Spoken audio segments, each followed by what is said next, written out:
Hello, and welcome to this week's episode of Man, We're Too Old for This, here on the Nerd Eternal Network. I'm your host, the experience that some call Jason, and with me today is. CDL 113, the droid you're looking for. And the Todd Father. And today we're going to be talking about She Hulk Attorney at Law. It's Disney Plus's current Marvel show. Who wants to start off? We'll let Danny go because he probably liked it.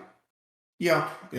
I guess I'll be the positive voice in this. One of the big changes was part of her origin. And instead of her getting shot, needed a blood transfusion.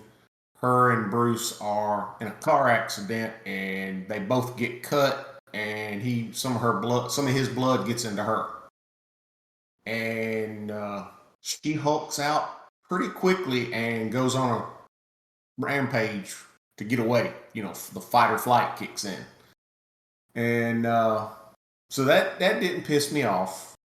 But when you first see the actress that's playing She-Hulk, I'm thinking, wow, they did go out and get the mousiest looking female that they could, like how she's portrayed in the comic books. And when you see her fully hulked out, it's like, okay, I can see it now. That works. They do a good job with the CGI, having her hulked out and stuff like that. And they bill it as an action show, but it's more like a comedy show. Like a action show? Because everything I've seen said is Ally McBeal, and Ally McBeal didn't have many explosions in it. That's true. It's more of an action comedy show, like a sitcom with explosions and bad guys. But I liked how the first episode starts out with her breaking the fourth wall and talking to the audience, and you have several of those little moments throughout the show where she either says something or looks at the audience like she does in the books. So, Oh, yeah, in one of the trailers, she does that because you have Bruce telling her, if she decides to go back to being a lawyer, he'll respect that. And then she looks over at the camera. Hey, no, he doesn't. Or he doesn't mean that. yeah, she winks. And then she looks surprised back at the camera, and Bruce is looking at her funny. Yeah, that was one of the few scenes that I liked of that, was when that happened and she looks back and Bruce is looking at her like, who in the hell are you talking to? Yeah. Because so far, he's the only character that acts like he hears her when she's talking to the audience. Yeah. The other thing that I thought was kind of funny was in her little assistant, law clerk, whatever it is that is working with her in the very first beginning of the episode. She's like, now show me your mean face. And she goes, makes this weird face. And she goes, sure you don't want to go out there in green?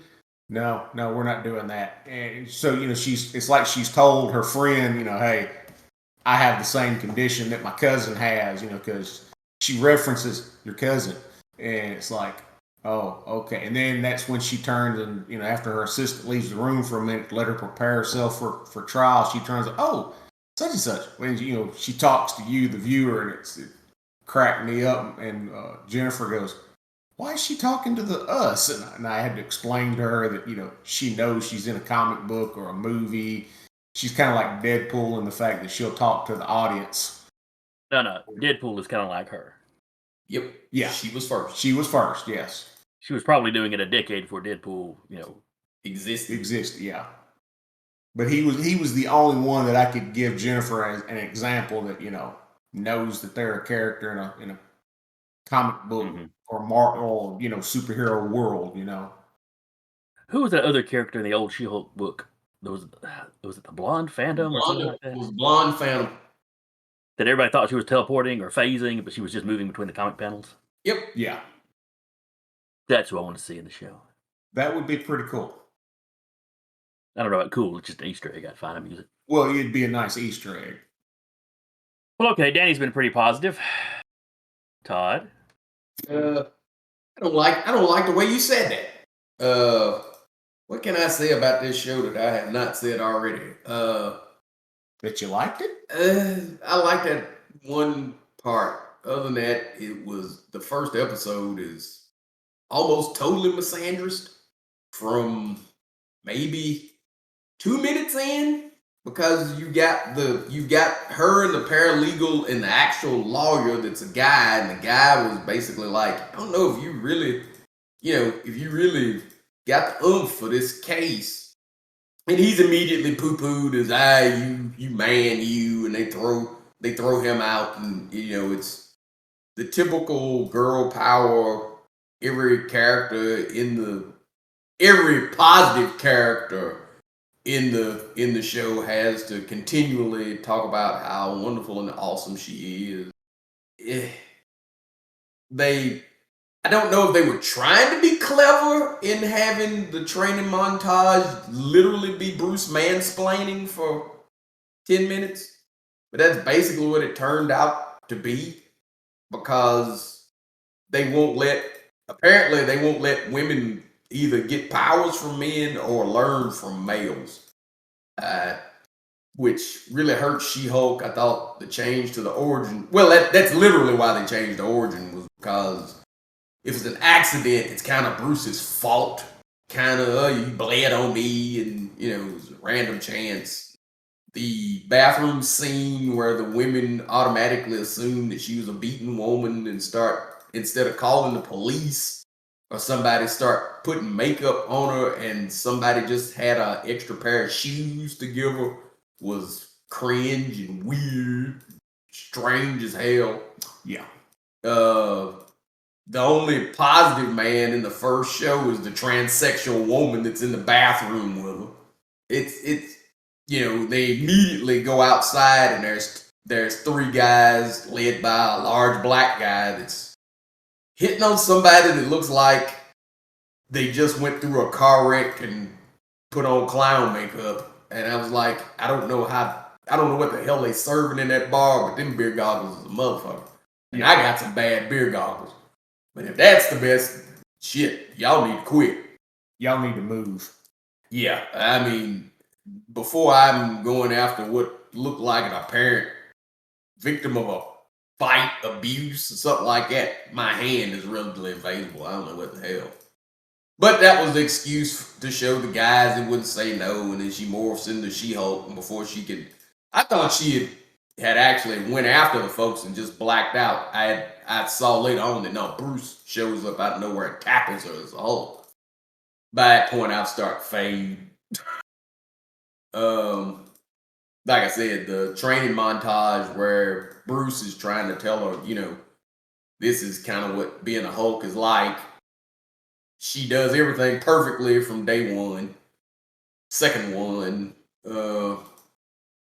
and it basically, toward the end, you have the meditation thing where she goes on this screed about how she's dealt with anger her whole life because of a woman. I think it was poor writing. I said it was poor writing.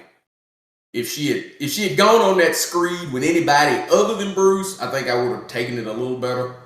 But trying to play Oppression Olympics with a dude that's been abused to the point that he's got multiple personality disorder, watched his father kill his mother, been hunted by the government that was trying to kill and dissect him, been homeless, been trapped in foreign lands where he didn't have money or knew the language, forced to beg for food.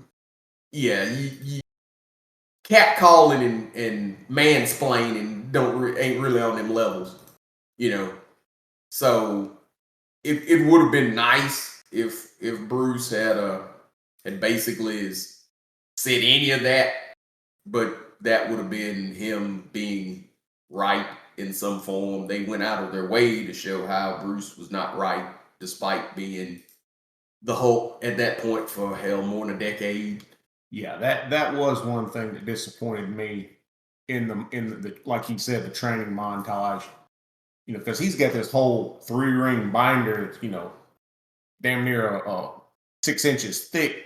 Of okay, this is my journey of being the Hulk from the beginning to now, and the fact that she was already smart Hulk basically took the first several chapters out of it. And then he's trying to explain her, okay, now, this is, how you do this and this is how you do that, she just makes light of, oh, you mean like this? And it's not until he picks up a rock and throws it out of the atmosphere that she's like, oh. And even then it's done.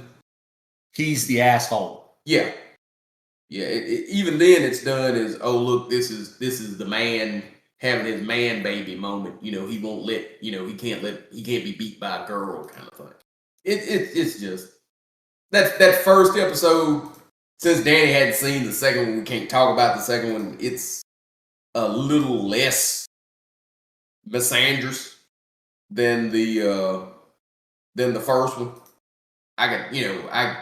It went from a yuck to a meh. Well, I've heard that it gets better like around episode 4, but since that would be coming from people that got to see it early, that might be Shields talking. I don't know. Yeah, it's one of those kind of things. Right now, it's 1-1 with me. I might make it to episode 4. It's kind of iffy because it's so far it's doing the typical kind of Disney Plus show for me. It's not quite as bad as Moon Knight because it's not as long, so I can get through that little 30 minutes without completely zoning out. Mm-hmm. But it's not good. It's the Disney Plus stuff has just not been good. Any of it. It goes. It's disappointing moments. The whole damn thing's disappointing. You love a lot of times if you could get an episode out of a series that's worth watching. They've yet to stick a landing. Hawkeye. Well, I take that lie back. Loki. The final show of Loki is better than the entire series, and that's because Jonathan Majors literally put that shit show on his back and ran with it. But She-Hulk, it's a bad start, and I've heard that was originally supposed to be the last episode. You were not supposed to get any kind of origin for her until the end, which means does not give me high hopes for the show because that means they were leading up to that shit. I've got a father and I love my dad, so I'm not one of these cats that's running around, they grew up basically watching mama handle things, and I don't have this weird thing about being male. So when you start that kind of all men ain't shit, I take that personally because I'm a man. Yeah. And when you insult me, I tend not to want to support your crap. And they calling me names really just double down on the insult. It's sexist. It just is. Yeah. And I can see why Disney's, I can see what they're doing, and it's the MCU is quickly going into Star Wars territory with me, where if not for the Mandalorian, I wouldn't screw with Star Wars at all anymore. And the MCU is getting to where I have no interest in it. It's really going into that dead to me box. I had 10 good years of stuff that I enjoyed watching, and this is basically a shambling corpse like The Walking Dead. That it's dead, but it's still moving around. Walking Dead has an excuse though. They are zombies. Mm-hmm.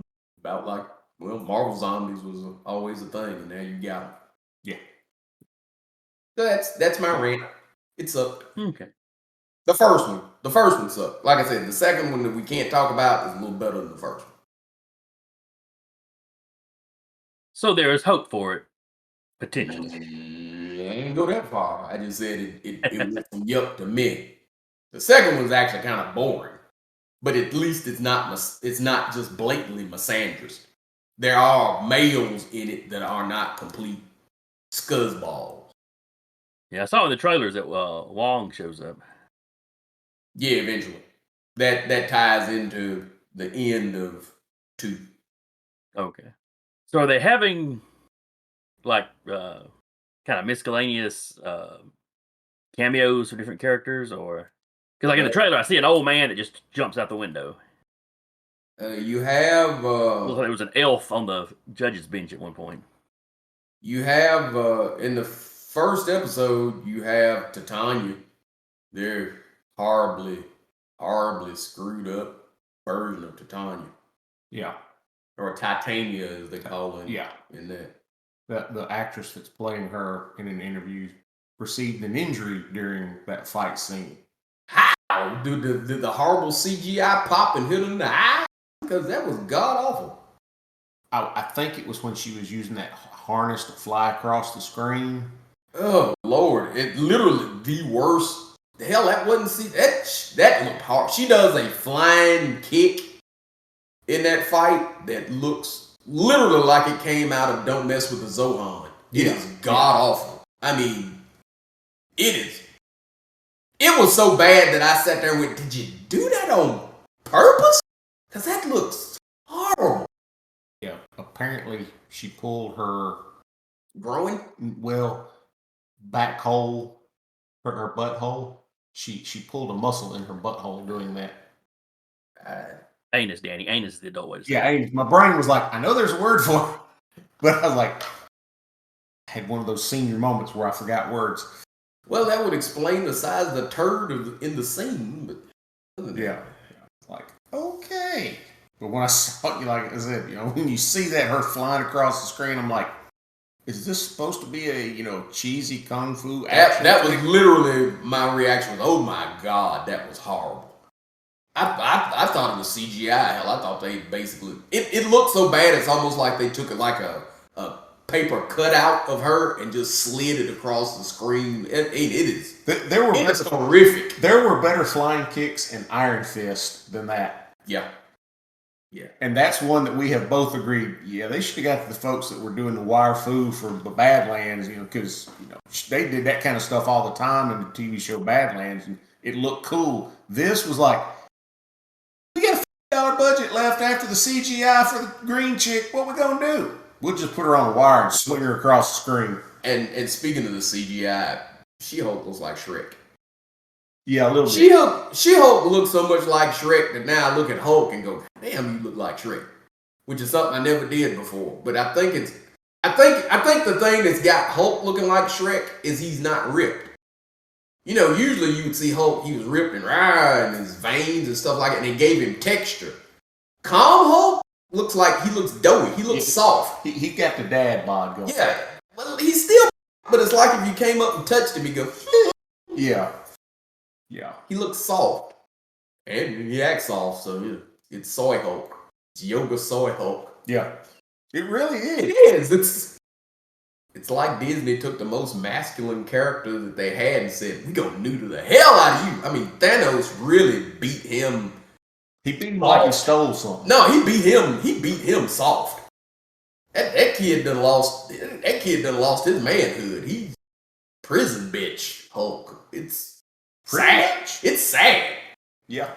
Because they do kind of hint, they hint at a Planet Hulk kind of reference. I can't see Planet Hulk with soy latte yoga Hulk.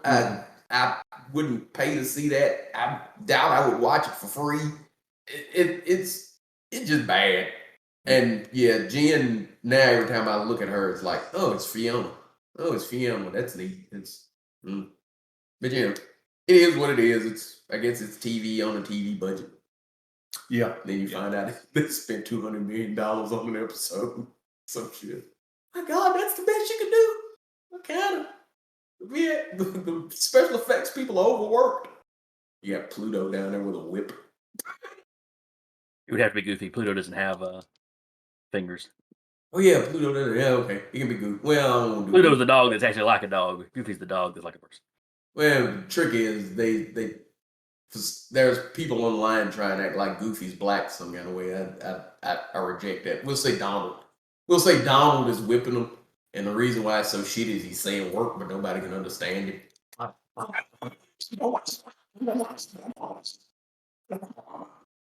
He's basically doing a pie made. Yeah. Oh, when I hit you with my stick. All right, this show's gone completely off the rails now. Wrap it up. Yeah, the fact that I broke out a Donald Duck impersonation that I haven't done since I was in high school to get a laugh. I'm glad you say that. I'm glad you said that because I don't think the computer realized what you were trying to do, and so it was like cutting out that stuff. Like I think it was trying to cut it out like it was background noise. What the damn static is this? But all right, I guess that wraps us up on She-Hulk. If any of y'all out there have opinions on it, if you agreed with us, disagreed with us. If you realize that Danny hates women. I don't hate women. I'm He's the married. one that liked the show, man. I'm gonna have to side with Danny on this one. He's the one that liked the show. Straight up. But anyway, you can leave a comment below. You can reach us at thenerdeternal@gmail.com. If you send us a message, we will more than likely read it on air. So until next time, I've been your host, the experience of some called Jason, and with me today has been CDL 113, the droid you're looking for. And the blurred dawn of the veil, the Todd Father. and we will talk to y'all later.